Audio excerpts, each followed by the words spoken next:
మధురం మధురం నీ వాక్యం నా త్రోవకు దీపం నీ వాక్యం.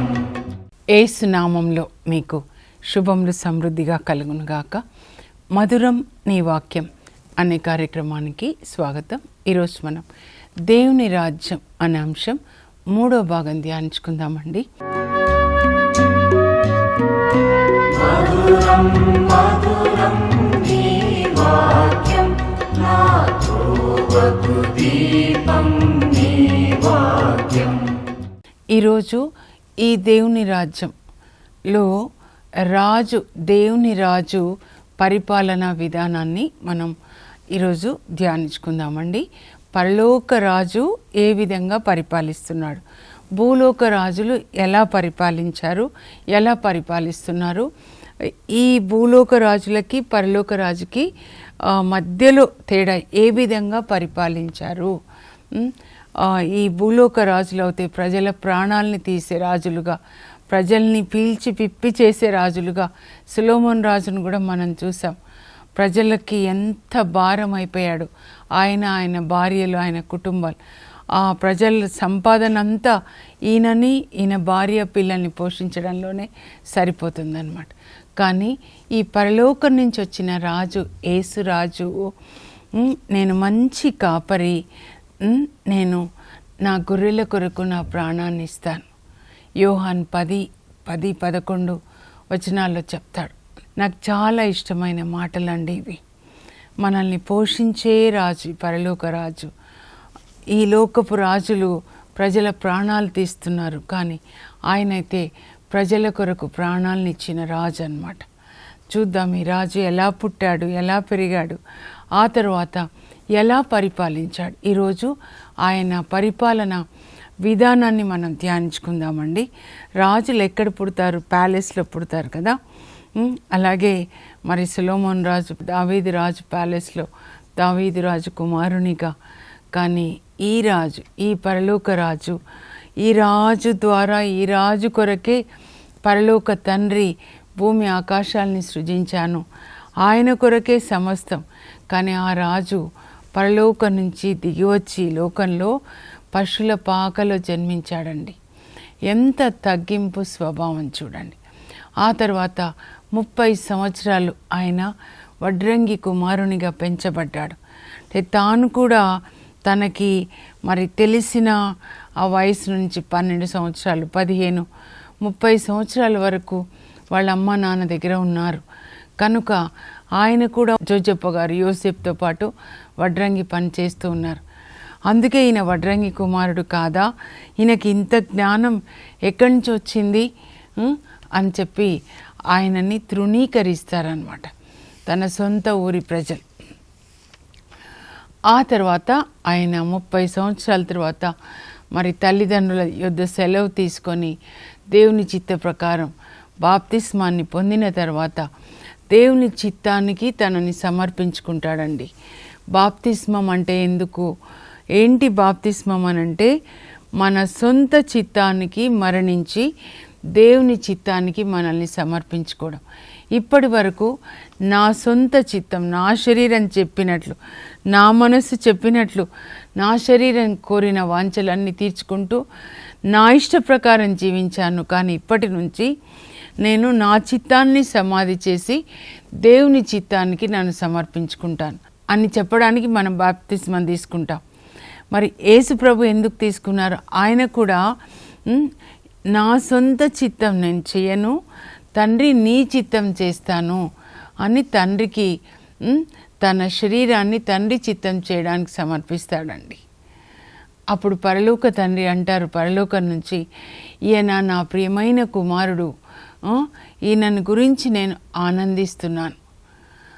దేవుడు ఆనందిస్తూ ఉన్నారు. ఇప్పటి వరకు తండ్రి చిత్తమే చేశాడు, తల్లిదండ్రులకి లోబడి జీవించి, ఇప్పటి నుంచి కూడా ఏది మాట్లాడినా ఏది చేసినా నేను నా తండ్రి చెప్పినట్లే చేశాను అని కడరా భోజన సమయంలో యోహాన్ 14:10 శిష్యులతో చెప్తారండి. నేనేది మాట్లాడినా అవి నా మాటలు కాదు, నా బోధ నాది కాదు, నా తండ్రి నాలో ఉండి పనులు జరిగించుతున్నాడు. మాట్లాడిన మాట కానీ చేసిన పనులు కానీ నా తండ్రి జరిగిస్తున్నాడు అనేసి ప్రభు చెప్తారు. అంటే మనం ఏం నేర్చుకోవాలి ఆయనను చూసి అంటే మనం కూడా మన సొంత చిత్తం చేయకూడదండి, దేవుని చిత్తం చేయాలన్నమాట. అదే పాపము అంటే ఏంటంటే మన సొంత చిత్తం చేయడమే పాపం అన్నమాట. అందుకే moving from self will to God's will is what is called repentance. Baptism అంటే కూడా అదే. ఈ మన సొంత చిత్తం, ఆ సొంత చిత్తం నుండే ఈ పాపాలన్నీ వస్తుంటాయన్నమాట. సొంత చిత్తం, నేను మళ్ళా సొలొమోన్ రాజు గురించి చెప్తున్నాను. తన సొంత చిత్తం అన్నమాట. పెద్ద ప్యాలెస్ కట్టుకోవాలి, 13 సంవత్సరాలు పట్టిందంట.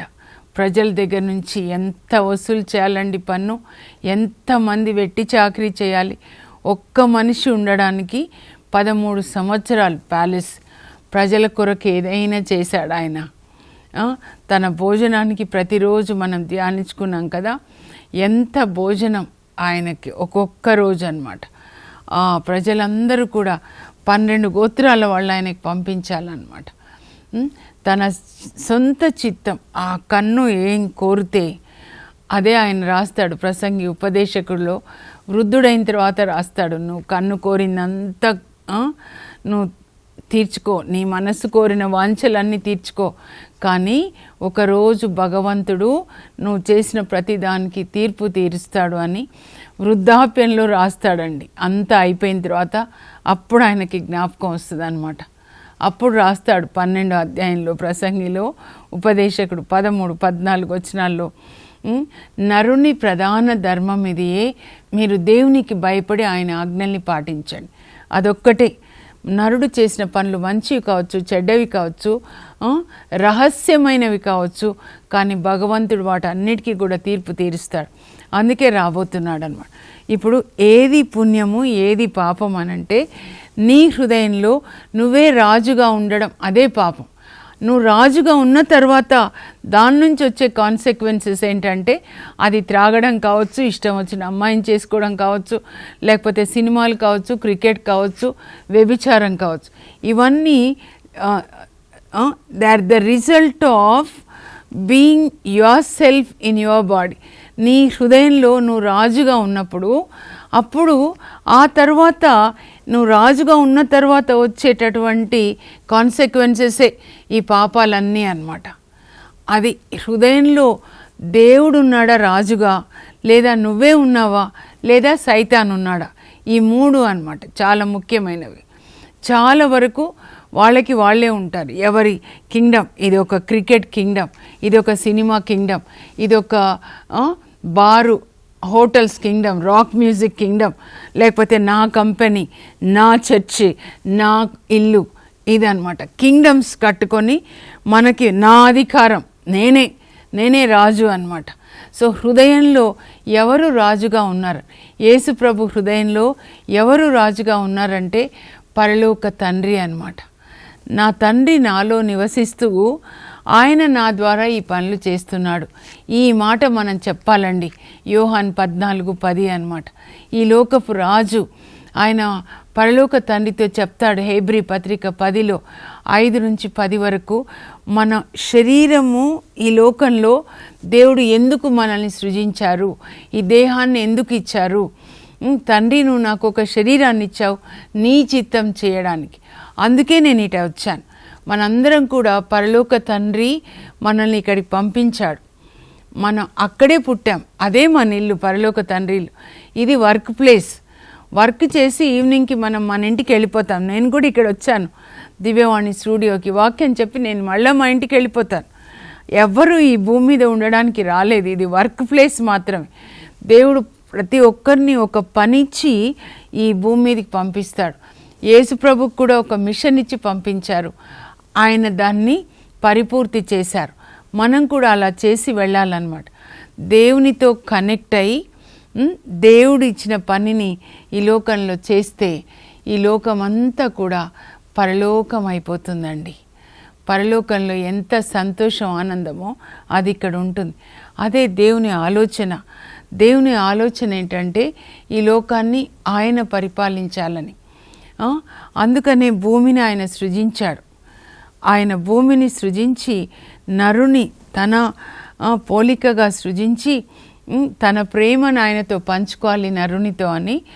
అక్కడ ఎంత సంతోషం ఉందో, ఆనందం ఉందో, ఇక్కడ కూడా అలాగే ఉండాలి. ప్రేమ, నీతి, న్యాయం, ఆనందం, సంతోషం అని భూమిని సృజించాడనమాట. తర్వాత మెల్లమెల్లగా నిమ్రోదు చూస్తే ఆదికాండం 10లో తనకు ఒక పెద్ద పేరు రావాలని ఒక బాబేల్ గోపురాన్ని, టవర్ని కడుతున్నాడు. అక్కడి నుంచి మొదలైంది తన సొంతవి కట్టుకోవడం అన్నమాట. ఎవరివి వాళ్ళు కట్టుకోవడం, లిటిల్ కింగ్డమ్స్. ఎందుకు? దేవుని తిరస్కరించి, రిజెక్టింగ్ గాడ్. నువ్వు మాకొద్దు,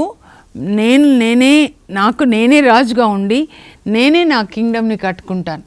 ఆ విధంగా వచ్చాయి ఈ భూలోకంలో కింగ్డమ్స్ అన్నమాట. ఎవరి రాజ్యాల్ని వాళ్ళు కట్టుకోవడం, ఈ తిరస్కరించడం, rejection of God, what is called apostasy. Rejection of God is called apostasy. Rejection or rebellion against God అన్నమాట. నీ శాసనాలు వద్దు, మాకు నువ్వు వద్దు, నాకు నేనే రాజుగా ఉంటాను, నా తెలివితో నా కింగ్డమ్ కట్టుకుంటాను. అలాగే బాబిలోనియా రాజు కూడా, నెబుకద్నెజర్ కూడా అలాగే అనుకుంటాడు. దానియేలు గ్రంథం 4:30లో ఆయన బాబిలోనియాను చూసి, ఎంత గొప్పది ఇది, నేనే కదా నా కీర్తి ప్రతిష్టల్ని, నా తెలివితేటల్ని, నా సామర్థ్యాన్ని చాటుకోవడానికి నేను కట్టుకున్నాను అని ఆయనకు గర్వపడి ఆయననే పొగడుకుంటాడు. సెల్ఫ్ గ్లోరీ అన్నమాట. అప్పుడు దేవుడు ఆయనను ఏం చేస్తారంటే ఆ మనుషుల్లోంచి తొలగించి మనుషుల మనసు తీసేసి ఎద్దులాగా 7 సంవత్సరాలు గడ్డి మేయడానికి ఆయనని హంబుల్ చేయడానికి అన్నమాట. క్రమశిక్షణ, డిసిప్లిన్ చేయడం అన్నమాట. మనకొచ్చే కష్టాల్లో కొన్ని మనల్ని డిసిప్లిన్ చేయడానికే దేవుడు చేస్తారనమాట. అలా అయితే ఈ రాజు చూద్దామండి, యేసు రాజు. ఆయన ఎట్లా పరిపాలించాడు ఒకటొక్కటి నేను చెప్తున్నాను. నాకు చాలా నచ్చింది ఏంటంటే యోహాను సువార్త 8వ అధ్యాయంలో వేకువజామున ఆయన దేవాలయం బోధిస్తూ ఉంటాడనమాట. ఆయన బోధిస్తూ ఉన్నప్పుడు ఈ పరిసయ్యులు, వీళ్ళు ధర్మశాస్త్ర బోధకులు ఒక స్త్రీని తీసుకొని వస్తారు, వ్యభిచారంలో పట్టుబడింది, ఈమెను రాళ్లతో కొట్టి చంపాలి అని మోషే ధర్మశాస్త్రం చెప్తుంది. మీరేమంటారు? ఎందుకు అంటే ఆయనలో తప్పులు పట్టాలి. ఇప్పుడు ఏం చెప్తాడో చూద్దాం. ఇలాంటి వాళ్ళు కూడా ఉంటారండి. మనుషుల్ని ఎప్పుడు తప్పులు పట్టాలి, ఎప్పుడు ట్రాప్ చేయాలి, ఎప్పుడు కొట్టాలి.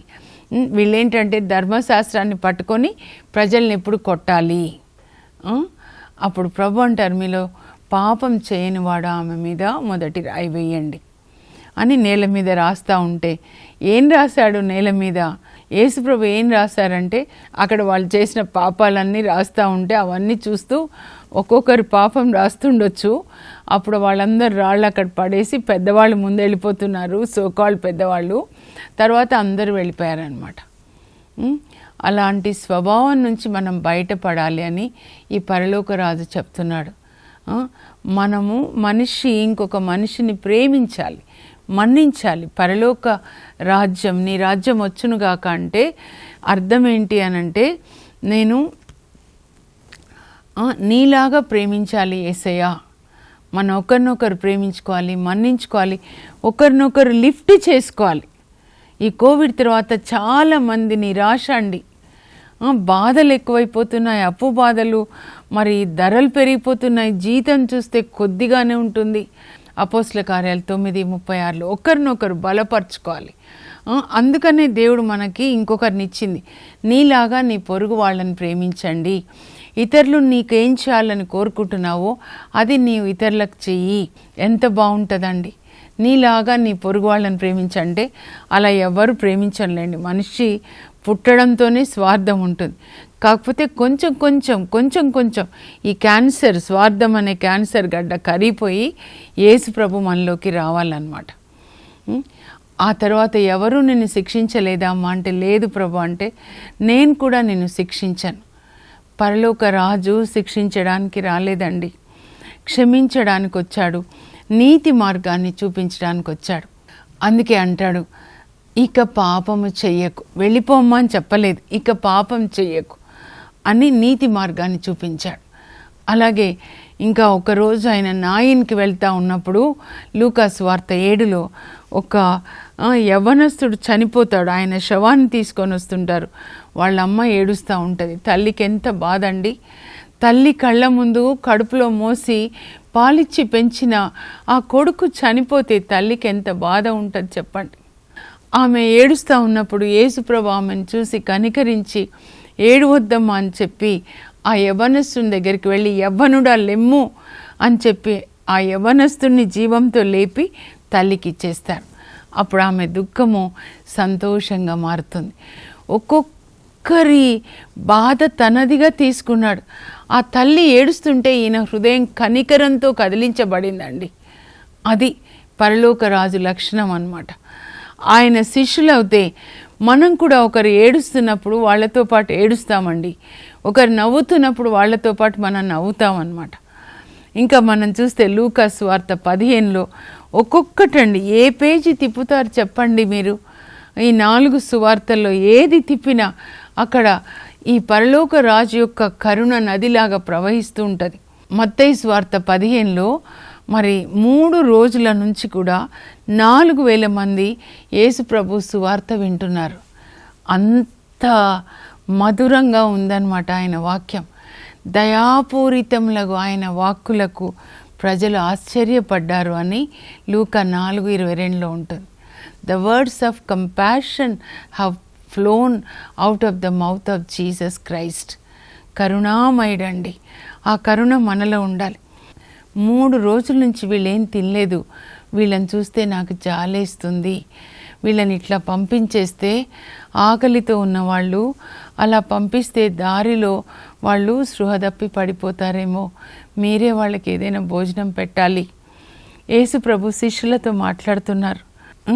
అప్పుడు ఎట్లా పెట్టాలి 4,000 మంది కంటే, మీ దగ్గర ఏమున్నాయని అడుగుతారు. వాళ్ళు చెప్తారు, మా దగ్గర 7 రొట్టెలు కొన్ని చిన్న చేపలు.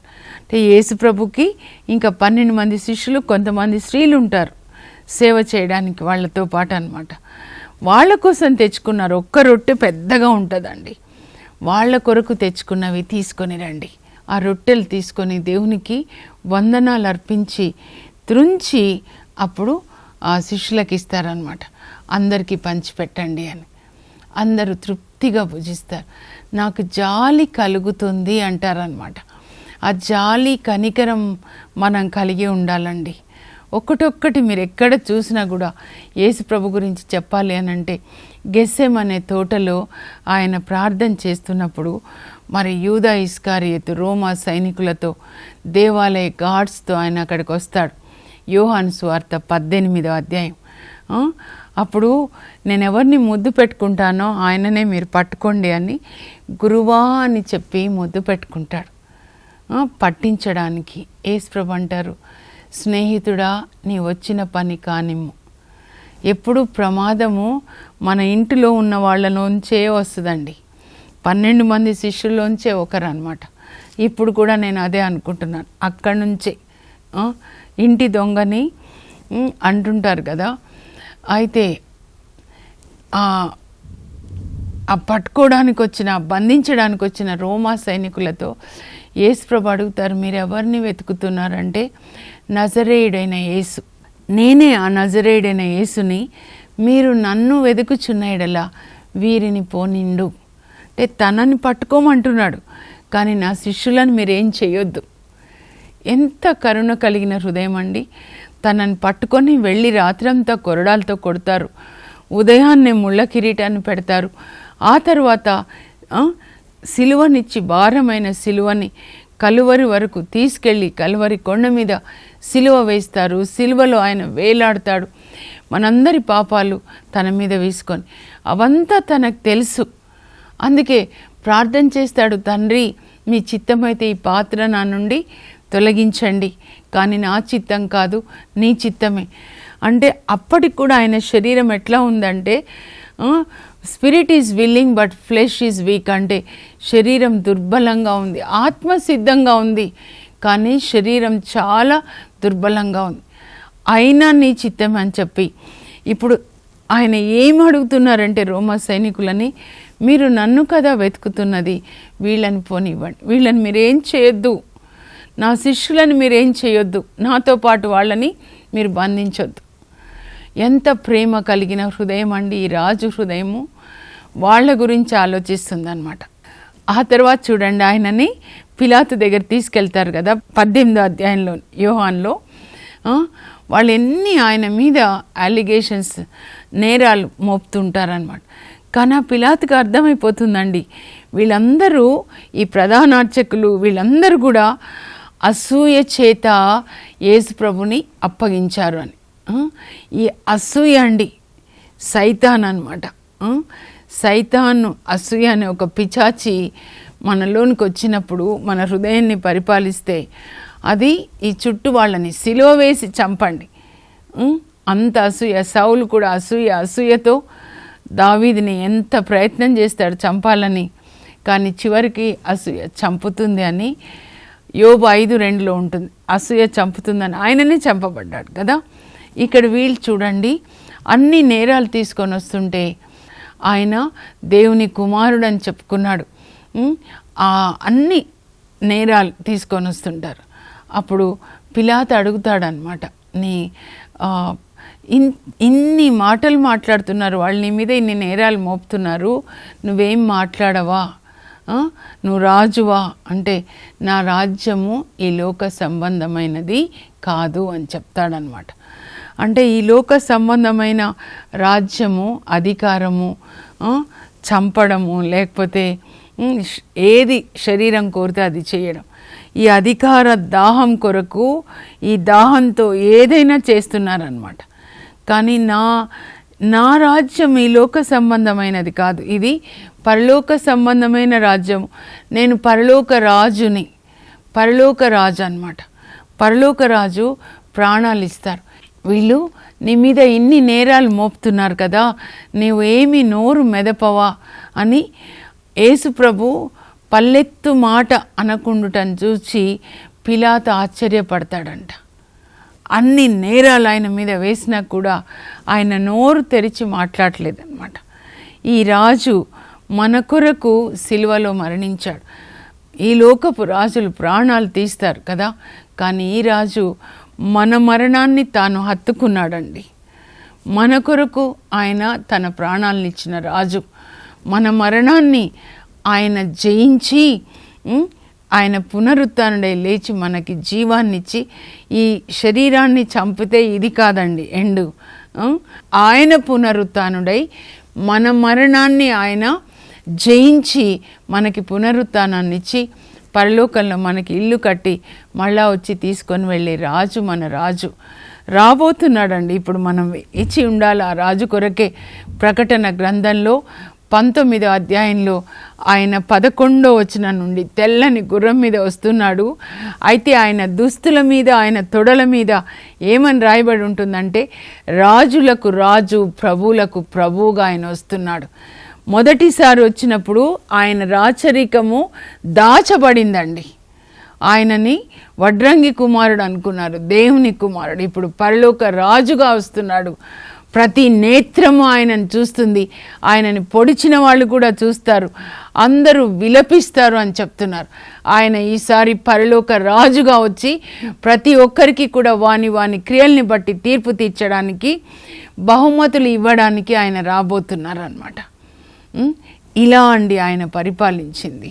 పాపాల్ని మన్నించడానికి, స్వస్థపరచడానికి, దుఃఖాన్ని సంతోషంగా మార్చడానికి, ఆయన నీతిమంతుల్ని బహుకరించడానికి.